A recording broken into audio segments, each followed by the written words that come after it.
എന്തായിരുന്നു ആ കരാറിൻ്റെ റിബൻട്രോപ്പ് മോളൻടോവ് കരാർ എന്നറിയപ്പെടുന്ന, അല്ലെങ്കിൽ ജർമ്മനി സോവിയറ്റ് യൂണിയൻ അനാക്രമണ സന്ധി എന്നറിയപ്പെടുന്ന കരാറിൻ്റെ പശ്ചാത്തലം എന്തായിരുന്നു എന്നതാണ് വിഷയം. ഈ കരാർ ഒപ്പിടുന്നത് 1939 പക്ഷെ അതിനു മുമ്പ് 1938 രണ്ട് സന്ധികളുണ്ട്. ഒന്ന് സോവിയറ്റ് യൂണിയൻ ചെക്കോസ്ലാവാക്യയുമായിട്ടുണ്ടാക്കിയൊരു സന്ധി. ചെക്കോസ്ലാവാക്യയെ ജർമ്മനി ആക്രമിക്കുകയാണെങ്കിൽ ചെക്കോസ്ലാവയുടെ പ്രതിരോധത്തിൽ സഹായിക്കാനായിട്ട് സൈനികമായിട്ട് തന്നെ സോവിയറ്റ് യൂണിയൻ ഇടപെടാൻ സന്നദ്ധമാണ് എന്നറിയിക്കുന്നതായിരുന്നു 1938 ആ ഒരു സന്ധി. 1938 തന്നെ വേറൊരു സന്ധി ഉണ്ടായി. അത് ജർമ്മനിയും ഫ്രാൻസും ബ്രിട്ടനും തമ്മിലുള്ള സന്ധിയായിരുന്നു. അതിനാണ് മ്യൂണിച്ച് കരാർ എന്ന പേരിൽ അറിയപ്പെടുന്നത്. ആ കരാർ അനുസരിച്ചിട്ട് ജർമ്മനിക്ക് ചെക്കോസ്ലാവാക്യയുടെ മേൽ ആക്രമണം നടത്താനും ചെക്കോസ്ലാവയുടെ സുഡറ്റൻലാൻഡ് എന്ന് പറയുന്ന പ്രദേശം കൈയടക്കാനുമായിട്ടുള്ള അംഗീകാരമായിരുന്നു അത് നൽകിയത്.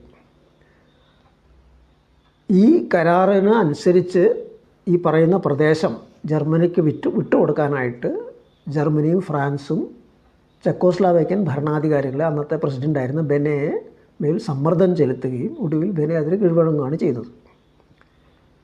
പക്ഷേ ഇങ്ങനൊരു കരാറിലേക്കുള്ള നീക്കം നടക്കുന്ന സമയത്ത് സോവിയറ്റ് യൂണിയനുമായിട്ട് ചെക്കോസ്ലാവാക്യ ഉണ്ടാക്കിയ കരാറിൻ്റെ പശ്ചാത്തലത്തിൽ ബെനെ സോവിയറ്റ് യൂണിയനെ ബന്ധപ്പെടുന്നുണ്ട്.